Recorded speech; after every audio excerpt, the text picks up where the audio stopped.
giving.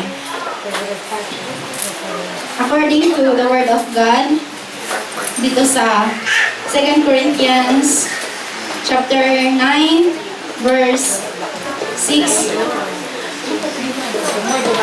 to 8. Remember this, whoever sows sparingly will also reap sparingly, and whoever sows generously will also reap generously. Each man should give what he has decided in his heart to give, not reluctantly or under compulsion. For God loves a cheerful giver, and God is able to make all grace abound to you, so that in all things at all times, having all that you need, you will abound in every good work. Thank you, Lord, for your word, Lord.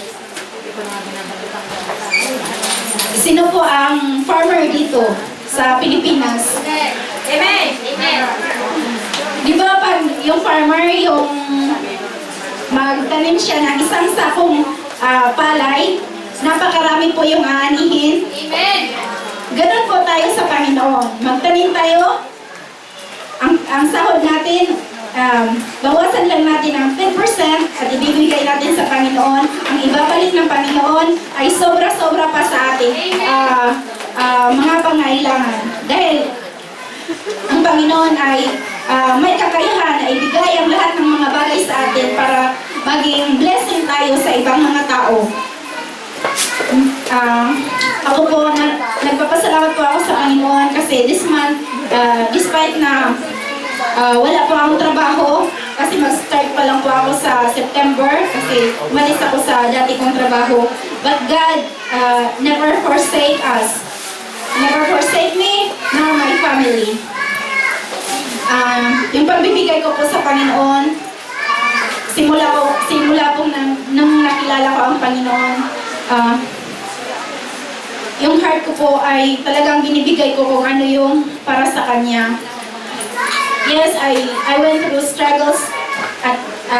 There were times at first that I went through struggles in giving, but God has molded me to give what really is due to Him. At ngayon, nagpapasalamat ako sa Panginoon dahil hindi niya pinababayaan yung family ko. Kahit na wala akong trabaho, nung umalis ako sa amo ko, I have worries because I have fear of what is, I don't know what I fear. I fear of the fear of the unknown. Kasi nga, wala akong sahod this month. Nag-aalala ko para sa family ko. Sabi ko sa Panginoon, paano ako aalis, Lord? Yung nakatali yung papel ko, nakatali yung family ko.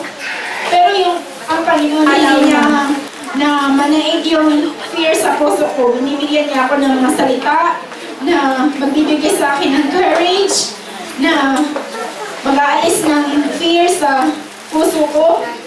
Yung sabi ng Panginoon, do not be afraid. Be courageous, for I will never leave you and I will never forsake you. Sabi ng Panginoon sa Isaiah na, I will sustain you in the scourge land. Yung kahit na nasa desert ka, God will provide a river for you that you will never thirst. Kaya nagpapasalamat ako sa Panginoon dahil sa mga salita niya, na-strengthen yung faith ko. Natututo akong mag-step out sa comfort zone ko at ibigay sa Panginoon yung kinabukasan ng family ko at kahit yung sarili ko. Napasalamat ako dahil hindi niya kailanman kami pinabayaan. Sabi ng Panginoon, nung namatay yung papa mo, hindi ko kayo pinabayaan. Hindi mo alam kung ano mangyayari nung pumunta ka sa Denmark. Nung galing ka sa Denmark, hindi mo alam kung ano yung pupuntahan mo dito sa Spain. Pero hindi kita pinabayaan. Ngayon pa ba kita pinabayaan? Nakilala mo na ako, sabi ng Panginoon sa akin. Kaya sabi ko sa Panginoon, yes Lord, I will take courage. I will step out in faith and trust you with all of my heart. And God is really true to His word. Yung pagsali ko sa paluwagan, parang paluwagan siya, pero biting-biting kasi sa amin.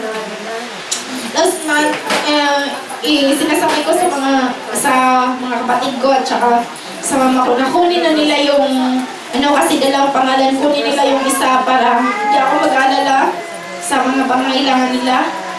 Hindi nakuha. But God has a purpose. God is molding me to have patience. Kasi, sabi ko, bakit hindi nakukuha eh? Sayang naman yung pagsali-sali ko, gano'n.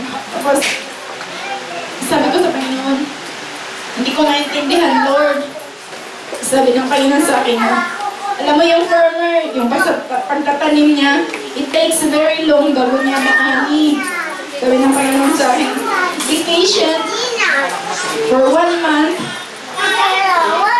At ngayong month na to, instead na 20,000 plus na yung makukuha nila sa bibig, abot po ng mga 35,000, mga ganun. Kaya sabi ko, ang Panginoon talaga, kung gaano siya kakapangyarihan, hindi ko lubos masukat yung pag-ibig niya. Kasi po, kung gaano siya kakapangyarihan, talaga binibigay niya yung lahat-lahat ng bagay para sa atin, para hindi na tayo mag-worry. At ano yung sinabi niya na, huwag kayong mag-alala kung ano yung kakainin niyo, kung idadamit niyo. Dahil hindi kayo pabayaan ng Panginoon, kahit na yung mga ibon, hindi sila nagtatanim, pero nakakain sila. Kaya kayo, mga kapatid ko, magtanim kayo sa Panginoon. Sabihin ko sa inyo na hindi talaga in vain yung pagtatanim nyo dahil ang Panginoon ibabalik na sa inyo. His ways are higher than our ways. Kaya lahat ng bagay iaabang ng Panginoon sa inyo para maging mabuti kayo sa isa't isa. Maging blessing tayo sa isa't isa.